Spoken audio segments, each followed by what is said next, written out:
Hello friends, very good evening. आज के इस वीडियो में हम डिफिनीशंस ऑफ स्टॉक मार्केट के बारे में चर्चा करने वाले हैं। हम ये जानने की कोशिश करेंगे कि स्टॉक मार्केट का डिफिनीशन क्या है, स्टॉक मार्केट का डिफिनीशन क्या है, और सबसे इम्पोर्टेंट बात यह है कि ये काम कैसे करता है। जो मेरी स्टॉक मार्केट के बारे में समझ है, हम आपके साथ कुछ बात शेयर करना चाहते हैं। आप इसको ज़रूर समझें और इसको अपने डेली ट्रेड में इसके साइकोलॉजी को आप समझ करके आप अप्लाई करने की प्रयास करें। स्टॉक मार्केट को हम नॉर्मली इस तरीके से डिफाइन करते हैं कि एक ऐसा मार्केट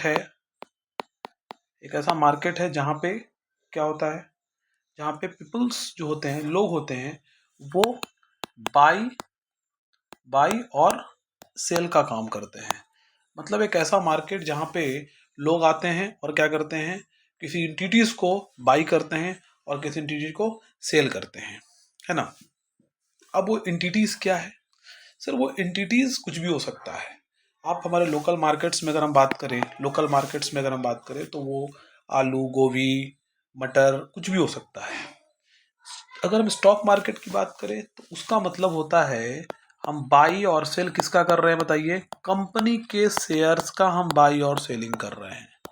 मतलब कंपनी के शेयर को हम खरीद रहे हैं या हम बेच रहे हैं।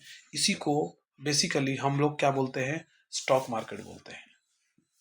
अब हम उसको और थोड़ी सी नॉर्मल लैंग्वेज में समझने का प्रयास करते हैं कि सर स्टॉक मार्केट कैसे काम करता है। जैसे देखिए, स्टॉक मार्केट की अगर हम बात करें तो सपोज कीजिए कि कोई आप सीजनल फ्रूट्स खरीदते हैं या सीजनल वेजिटेबल्स कुछ ऐसा आता है तो आप खरीदते हैं। जैसे कि अभी फेब्रुअरी चल रहा है। अभी ग्रेप्स का सीजन, अंगूर की सीजन अभी क्या हो रही है, धीरे धीरे आ रही है। अभी आप मार्केट में देख रहे होंगे कि जो ग्रेप्स का जो कॉस्ट है वो करीब करीब 140 से 160 रुपए की केजी है। कुछ दिन पहले ये 200 तक भी था। अभी क्या हो रहा है, इसकी प्राइसेस इतनी हो रही है। आप देखेंगे कि मार्च या फिर अप्रैल के समय में इसकी जो कॉस्ट है वो 60 टू 80 रुपीज पर केजी हो जाएगी। तो आप ये बात समझ में आपको आया कि ऐसा क्यों हुआ। ये फरवरी में इसका प्राइस कितना था? इतना था। मार्च में प्राइस कितना हो जाता है इसका? इतना हो जाता है। ऐसा क्यों हो रहा है? तो ऐसा इसलिए हो रहा है, इसका एक सिंपल सा है, समझिए। आप इसको इस तरीके से भी समझ सकते हैं कि अगर आपके यहाँ एक मंडी के अंदर एक ग्रेप्स का दुकान है और एक ही है वो, लेकिन इसको खरीदने वाले जो हमारे पास जो बायर्स हैं वो कितने बताइए? 10 हैं।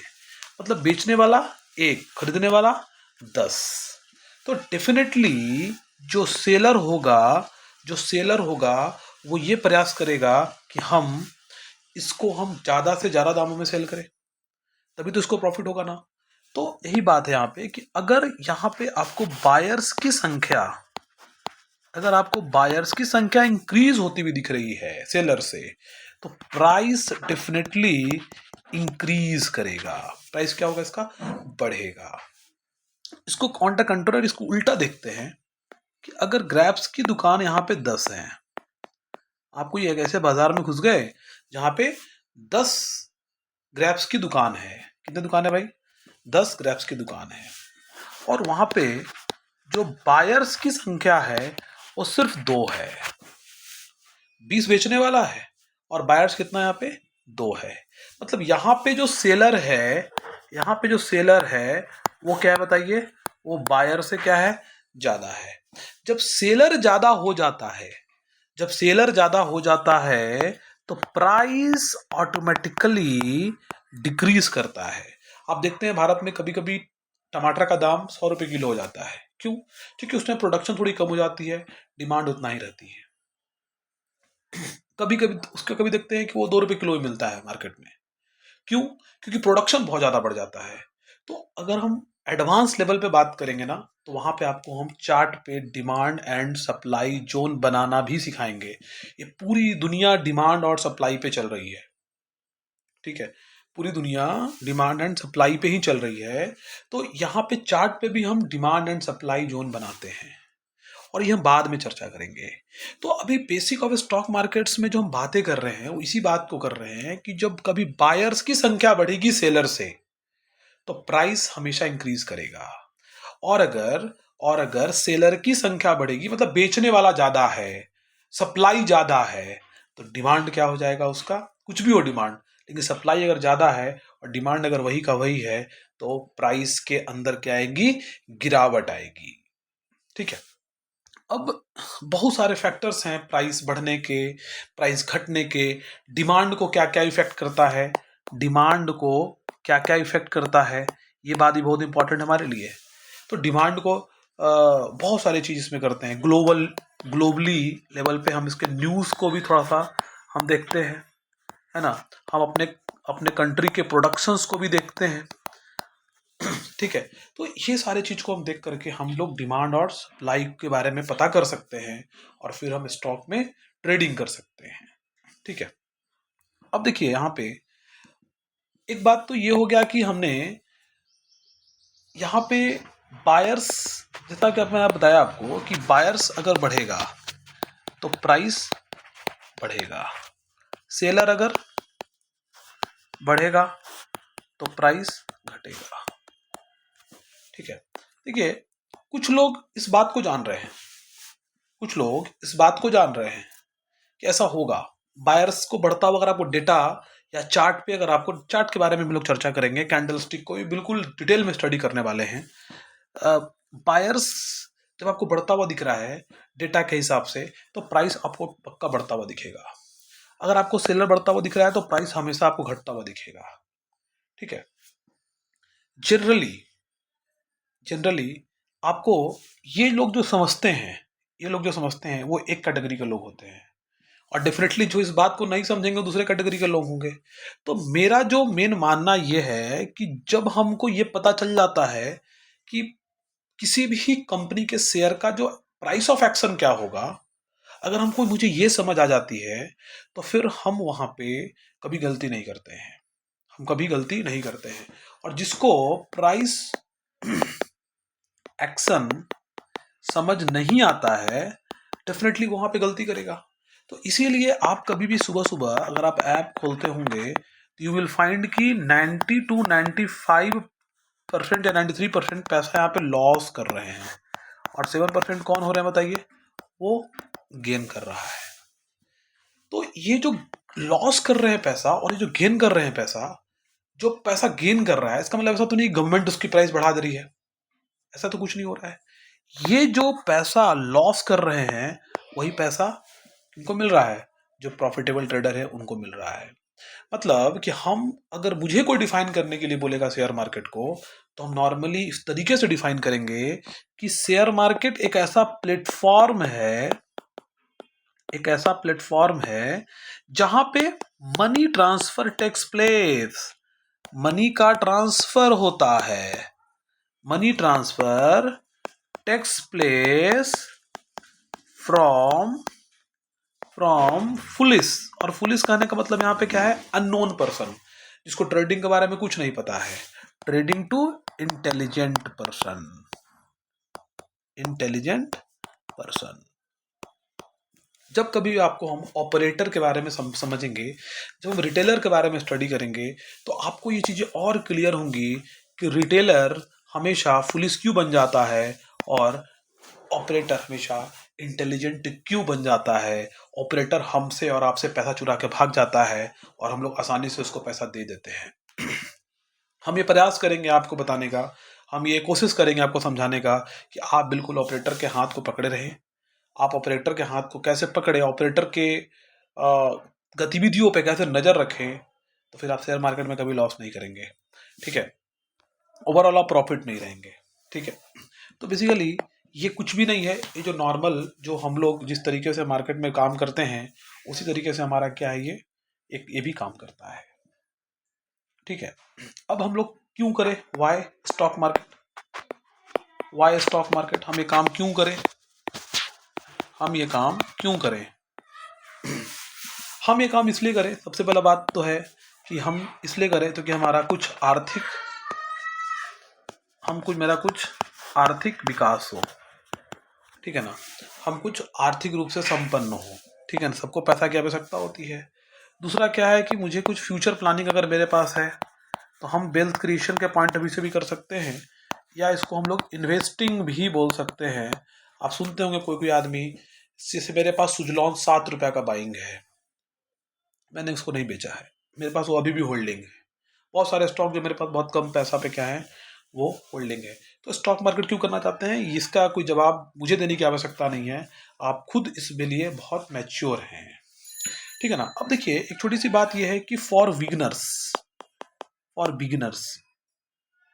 जो हमारे यहाँ जो बिगिनर्स हैं, जो स्टार्ट करने वाले जो लोग हैं, जो जो शुरू कर रहे हैं, उनके लिए क्या टिप्स रहेगा ये थोड़ा बताइए।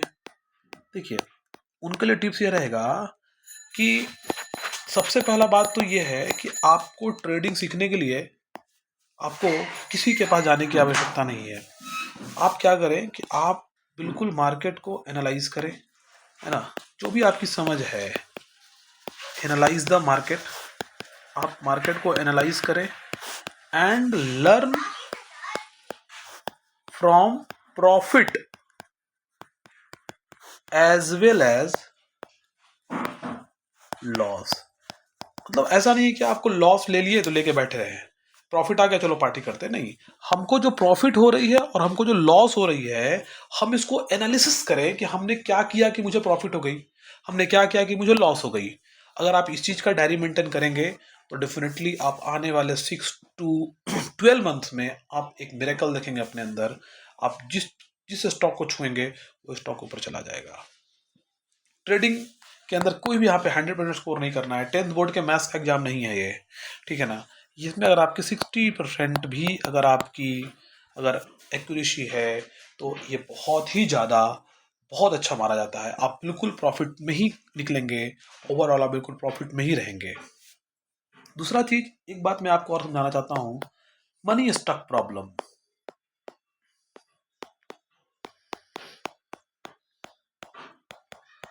होता क्या है कि मुझे लॉस लेने की आदत नहीं होती है, लॉस नहीं लेने की आदत होती है, हम लॉस नहीं लेते हैं।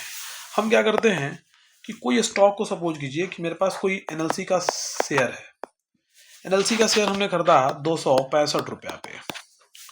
अगर मुझे उसकी प्राइस क्या हो रही है, अब घट रही है, घट रही घट रही घट रही घट रही है, वो घट कर 210 पे आ गया, हम स्टिल क्या कर रहे हैं उसको, हम इसको स्टिल होल्डिंग करके बैठे हुए हैं, ठीक है। फिर क्या हुआ, फिर वो प्राइस पर चढ़ने लगा चढ़ने लगा चढ़ने लगा, हम यहां से यहां तक उसको हम 12 महीने तक उसको हमने होल्ड किया।